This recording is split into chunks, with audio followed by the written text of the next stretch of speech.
Imagine a car so slow that road testers in the late 1960s made jokes at its expense. The 1969 Mercedes-Benz 220d, part of the W115 generation, could take nearly 30 seconds just to reach 60 miles per hour. On a good day, downhill, with the wind at its back, it might struggle toward 80. By the standards of its era, that was laughably underwhelming. And yet, this wasn't a weakness. It was the beginning of a legend. Because while rival manufacturers were chasing horsepower wars and designing cars meant to impress in the showroom, Mercedes was quietly building something different. The 220d wasn't meant to win races. It was meant to outlast everything else on the road. Its slowness wasn't a flaw. It was a side effect of an engine so understressed and over-engineered that it seemed almost impossible to kill. Journalists may have mocked the 220d's performance, but owners discovered something the press often missed. Once this car reached its modest cruising speed, it could sit there all day, mile after mile, without a hint of strain. Where other cars grew tired, noisy, and fragile, the 220d simply carried on, as if built from a different philosophy altogether. And in that philosophy lay the secret. Because the 220d wasn't just a car, it was a promise of endurance. A machine that didn't care about speed or style, only survival. And as the world would soon find out, that promise would take the 220d far beyond Europe, turning it into a global institution. At the center of the 220d's reputation was its engine, the OM615 diesel, a 2.2-liter four-cylinder that produced just about 60 horsepower. On paper, that sounded pitiful, even for the late 1960s. But in reality, it was a masterpiece of engineering restraint. Mercedes didn't design this motor to thrill, they designed it to survive. Every component of the OM615 was built with durability in mind. The crankshaft was heavy and overbuilt, the cylinder walls were thick, and the fuel injection system was deliberately conservative. This wasn't an engine tuned for the limits of performance. It was tuned to make sure it would never break, no matter what conditions it faced. That philosophy paid off. The OM615 became famous for running on almost anything that could burn. Owners joked that if you poured cooking oil into the tank, the car would still clatter its way down the road. And in desperate times, some actually did. It could tolerate dirty fuel, skipped oil changes, and scorching heat that would destroy lesser cars. In fact, its very lack of power was what kept it alive. The engine was never pushed hard, never forced beyond its comfort zone. And as a result, it often lasted not just hundreds of thousands, but millions of miles.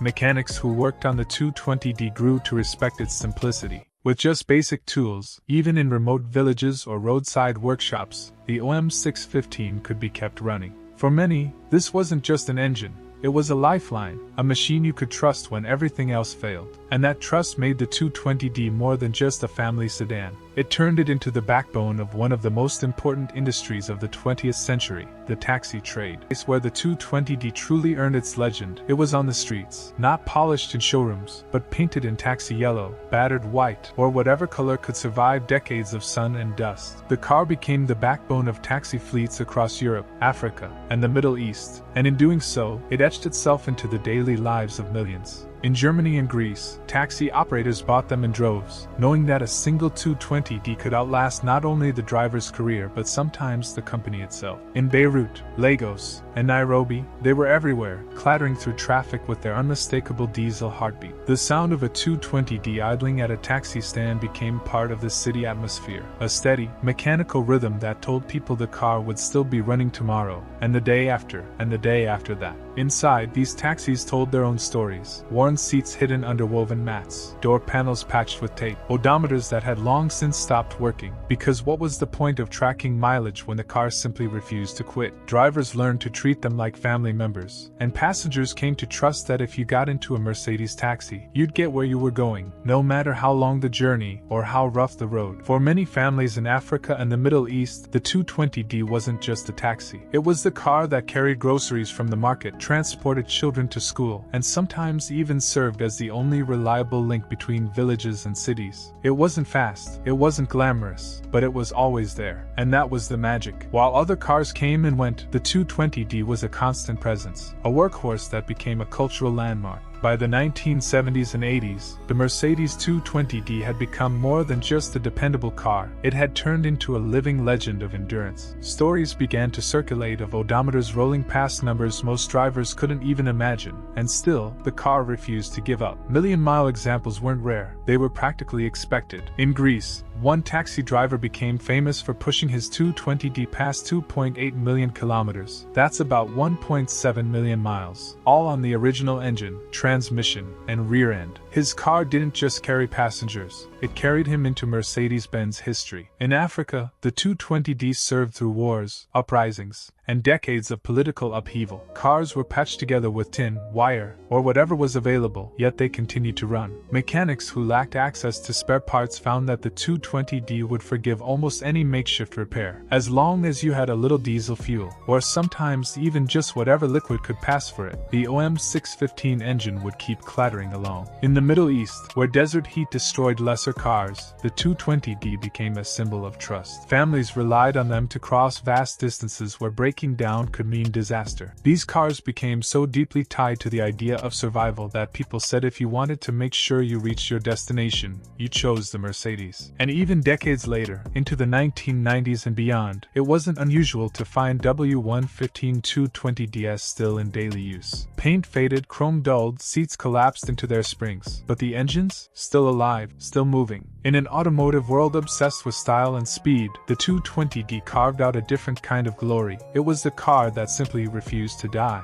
To drive a Mercedes 220d was to experience a paradox. On one hand, it was almost comically slow. Road testers in the late 1960s quipped that by the time it reached highway speed, the driver had already reconsidered their career choices. A full throttle run felt less like acceleration and more like gentle persuasion. But once the car finally settled into its stride, something remarkable happened. At 60 miles per hour, the 220d transformed from sluggish to serene. It could hold that pace all day, mile after mile, with a composure that made other cars feel flimsy and short-lived. The suspension soaked up rough roads, dirt tracks, and potholes with ease. The unibody chassis, solidly engineered, gave the car a strength and stability that inspired confidence even in the harshest conditions. Drivers who spent their careers behind the wheel often said the same thing. The 220d might not be quick, but it was never tiring. And for a taxi driver logging 12-hour shifts or a family covering endless distances, that mattered far more than raw speed. Comfort wasn't just about plush seats or soft materials. It was about the assurance that the car would keep going, that every journey would end exactly where it was supposed to. The 220d didn't give thrills in the traditional sense. What it offered was something deeper, peace of mind. Every clatter of its diesel engine was like a mechanical heartbeat, a steady reminder that this car was built to endure. And that endurance wasn't just felt, it was lived, every single day, by millions who trusted it. The Mercedes 220d wasn't the only car vying for dominance in the world's toughest markets. Rivals like the Peugeot 404 and later the 504 were beloved across Africa and South America for their ruggedness, simplicity, and surprising comfort. These French sedans built their own legends, and in many places, they became the closest competitors to Mercedes in the taxi trade. But while the Peugeots were respected, the 220d seemed to achieve something more. Where the 404 and 504 earned reputations for toughness, the Mercedes became synonymous with immortality. It wasn't just durable, it was indestructible. Stories of million-mile Peugeots certainly existed, but with the 220d, they were almost expected. Taxi drivers didn't brag about surviving 1,000,000 miles in a 220d. They bragged if their car hadn't yet reached that number. Part of the difference came from philosophy. Peugeot built cars for utility and affordability. Mercedes built the 220d with the same engineering mindset they applied to their flagship sedans and even their luxury limousines. It didn't matter that this was the entry-level model in the lineup. It was still overbuilt, still engineered with margins of safety that bordered on excess. That approach made the 220d more than a rival. It made it a benchmark. Other manufacturers were measured against it, but few could match its sheer endurance. Even decades later, in villages across Africa or crowded Middle Eastern cities, the sight of a battered Mercedes taxi still carried weight. It wasn't just another old car on the road. It was a symbol of trust, reliability,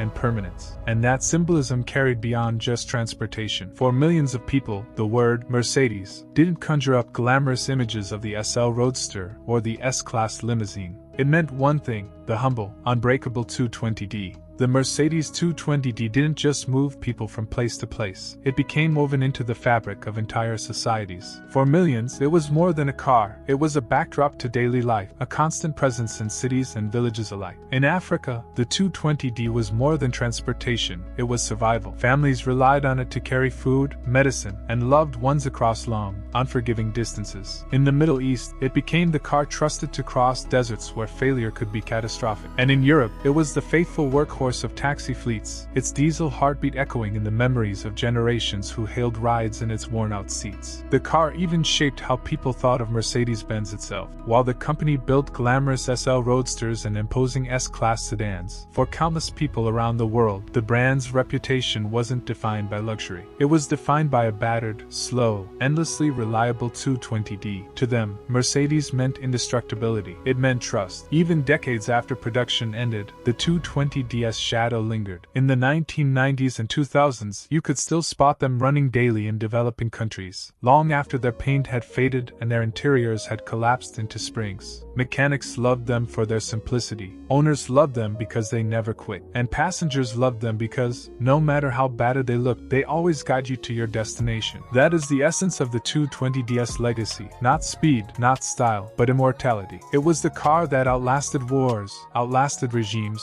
outlasted generations, and in doing so, it became more than a machine. It became a cultural icon.